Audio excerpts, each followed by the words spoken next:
Chikkadpally police station దగ్గర ప్రస్తుతం మన పరిస్థితి చూడొచ్చు. యాక్చువల్లీ పూర్తిగా లోపల అల్లు అర్జున్ ఇప్పటి వరకు విచారణకు హాజరయ్యి ఇప్పుడే బయటికి వెళ్ళిపోయిన పరిస్థితి మనం చూస్తూ ఉన్నాం.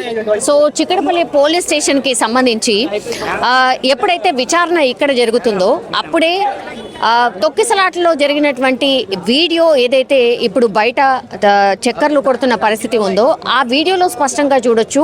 అల్లు అర్జున్కి సంబంధించిన పర్సనల్ బౌన్సర్ ఎవరైతే ఉన్నారో యాంటోనీ, సో యాంటోనీయే మరీ అత్యుత్సాహంగా పూర్తిగా ఆ థియేటర్ తొక్కిసలాటకి కారణమయ్యాడు అండ్ రేవతి చనిపోవడానికి కారణమయ్యాడు.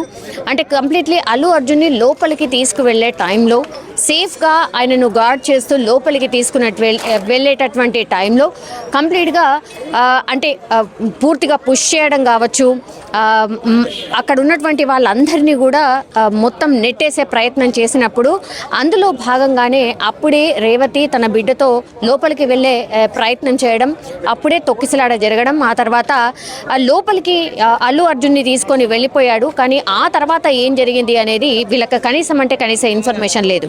సో కంప్లీట్లీ రేవతి తన బిడ్డ చేయిని అలాగే పట్టుకొని అక్కడే అంటే పూర్తిగా అందరూ అల్లు అర్జున్ వెనకాల పరిగెత్తడం, ఆ తర్వాత ఆమె కింద పడిపోయి ఆమె బిడ్డతో పాటు ఆమె కింద పడిపోయి ఉండడం, అందరూ ఆమెను తొక్కుకుంటే లోపలికి వెళ్ళడం, అల్లు అర్జున్ని చూడాలి తాకాలి అన్న తాపత్రయంతోనే పూర్తిగా కంప్లీట్గా వాళ్ళని తొక్కుకుంటూ వెళ్ళిపోయిన పరిస్థితి. అప్పుడే రేవతి ఆల్మోస్ట్ స్పాట్లోనే చనిపోయిన పరిస్థితి. ఎప్పుడైతే ఆ క్రౌడ్ అంతా అల్లు అర్జున్తో పాటు లోపలికి మూవ్ అయిందో అప్పుడు ఆ క్రౌడ్ని క్లియర్ చేసిన తర్వాత కానీ రేవతి తన బిడ్డ చేతిని అలాగే పట్టుకొని కింద పడిపోయిన పరిస్థితిని ఎవరు గమనించలేకపోయారు. సో అప్పుడు వెళ్ళి చూసి పోలీస్ వాళ్ళు రెస్పాండ్ అయ్యి ఎప్పుడైతే సిపిఆర్ చేసే ప్రయత్నం చేశారో అప్పటికే రేవతి రెస్పాండ్ కాలేదు. కానీ తన బిడ్డ ఎవరైతే శ్రీతేజ్ ఉన్నాడో శ్రీతేజ్ని మాత్రం గట్టిగా పట్టుకొని అలాగే ఉండిపోయింది. అప్పుడు కొంత శ్రీతేజ్కి సంబంధించి సిపిఆర్ చేసినప్పుడు కొంత రెస్పాండ్ అయిన తర్వాత అప్పుడు హుటాహుట్న ఆయనని హాస్పిటల్కి తరలించడం జరిగింది. కానీ రేవతికి సిపిఆర్ చేసినప్పటికీ కూడా చనిపోయిన పరిస్థితి. దీనిపైన పోలీసులు కూడా కొంత ఎమోషనల్ అయ్యారు. ఎందుకంటే సిపిఆర్ చేసినప్పటికీ కూడా పాపం మేము బతికించలేకపోయాం రేవతిని అనేది ఇమోషనల్ అయిన పరిస్థితి. సో ఈ కేసు మొత్తంగా కూడా ఎప్పుడైతే అల్లు అర్జున్ A11గా ముద్దాయిగా ఆర్ నిందితుడిగా పేర్కొంటూ ఎప్పుడైతే పోలీసులు అరెస్ట్ చేశారో ఆ తర్వాత బెయిల్ మీద రిలీజ్ అయి బయటకు వచ్చిన సిచ్యువేషన్, ఈ ఇన్సిడెంట్ జరిగిందో తెలిసిన తర్వాత కూడా అల్లు అర్జున్ కావచ్చు, అల్లు అర్జున్కి సంబంధించిన బౌన్సర్లు కనీస ఇన్ఫర్మేషన్ని కూడా అల్లు అర్జున్కి ఇవ్వడానికి ప్రయత్నించినప్పటికీ కూడా పోలీస్ ఆఫీషియల్స్ని కూడా అల్లు అర్జున్ దగ్గరికి పోనివ్వలేదు. ఇది అతిపెద్ద మిస్టేక్గా భావిస్తూ ఉన్నారు.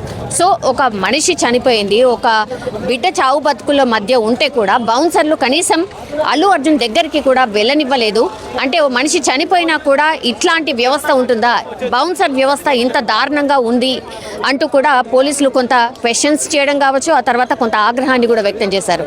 అండ్ ఆ వీడియోని చూపిస్తూ పూర్తిగా స్టాంపింగ్కి కారణం ఇగో మీ పర్సనల్ బౌన్సర్ ఎవరైతే ఉన్నారో యాంటోనీయే కారణం కాబట్టి యాంటోనీని సీన్ రీకన్స్ట్రక్షన్ కోసం సంధ్యా థియేటర్కి తీసుకువెళ్ళడం, ఆ తర్వాత సంధ్యా థియేటర్ దగ్గర ఏం జరిగింది ఆ విజువల్ని చూపెడుతూ ఇక్కడ ఉంది నువ్వే కదా అని క్రాస్ చెక్ చేసుకున్న తర్వాత పూర్తిగా అతన్ని అయితే అరెస్ట్ చేసిన పరిస్థితి అయితే కనిపిస్తోంది. సో ఇది కీలక పరిణామం. యాక్చువల్లీ అల్లు అర్జున్ చిక్కడపల్లి పోలీస్ స్టేషన్లో విచారణ జరుగుతున్న టైంలో సీన్ రీకన్స్ట్రక్షన్ అల్లు అర్జున్తోని చేస్తారు అని అందరూ అనుకున్నారు. కానీ కాదు, సీన్ రీకన్స్ట్రక్షన్ కోసం అల్లు అర్జున్కి సంబంధించిన పర్సనల్ బాడీ గార్డ్ ఎవరైతే ఉంటారో యాంటోనీని సంధ్యా థియేటర్కి తీసుకెళ్లి పోలీసులు రీకన్స్ట్రక్షన్ చేయించిన తర్వాత పూర్తిగా ఆయన తన తప్పుని ఒప్పుకోవడం, ఆ తర్వాత ఆయనని వెంటనే అరెస్ట్ చేయడం జరిగింది.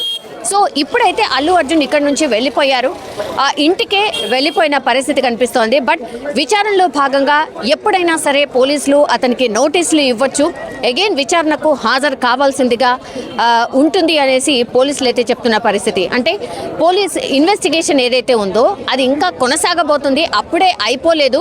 బికాస్ ఎందుకంటే 10,000కు సంబంధించిన వీడియోస్ పూర్తిగా పోలీసులు సేకరించడం, ఆ తర్వాత అన్నిటినీ క్రోడీకరించిన తర్వాత అల్లు అర్జున్ ముందర వాటన్నిటిని పెట్టడం, దానికి సంబంధించి క్వశ్చన్ చేసినప్పుడు అల్లు అర్జున్ ఫస్ట్ ఏం ఆన్సర్ ఇచ్చారు, ఆ తర్వాత మళ్ళీ ఒకవేళ నోటీసులు ఇచ్చి అదే క్వశ్చన్ మళ్ళీ అడిగినప్పుడు మరి అల్లు అర్జున్ ఏం ఆన్సర్ చేయబోతున్నారు with evidence and everything, scene to scene పూర్తిగా వీడియోస్ అన్ని చూయించి ఆయనను క్వశ్చన్ చేయడం జరిగింది. చాలా మట్టుకైతే ఆయన ఆన్సర్ చెప్పలేని పరిస్థితి ఉంది అనేది, ఆయన ఏం ఆన్సర్ చెప్పలేకపోయారు అనేది కూడా కొంత సోర్స్ అందుతున్న సిచ్యువేషన్ అయితే కనిపిస్తోంది. ఫర్దర్గా పోలీసుల స్టెప్ ఎలా ఉండబోతోంది, బికాజ్ ఇప్పుడైతే బౌన్సర్ యాంటోనీని అయితే అరెస్ట్ చేశారు. ఆయనతో పాటు ఆ రోజు 40 నుంచి 50 మంది బౌన్సర్లే ఉన్నారు అని చెప్తున్నారు. సో ఒక్కరు మాత్రమే బౌన్సర్ని అరెస్ట్ చేసిన పరిస్థితి. మరి ఇంకా ఈ సీన్ ఆఫ్ ఎఫెన్స్లో ఉన్నటువంటి వాళ్ళు ఎవరు, ఇంకా ఎవరెవరిని అరెస్ట్ చేసే అవకాశం ఉంది అనేసి కూడా ఒక సస్పెన్స్ అయితే క్రియేట్ అవుతున్న పరిస్థితి. సో ఇప్పుడైతే చిక్కటపల్లి పోలీస్ స్టేషన్ నుంచి అయితే అల్లు అర్జున్ విచారణ ముగిసి ఆయన ఇంటికి వెళ్ళిపోవడం జరిగింది.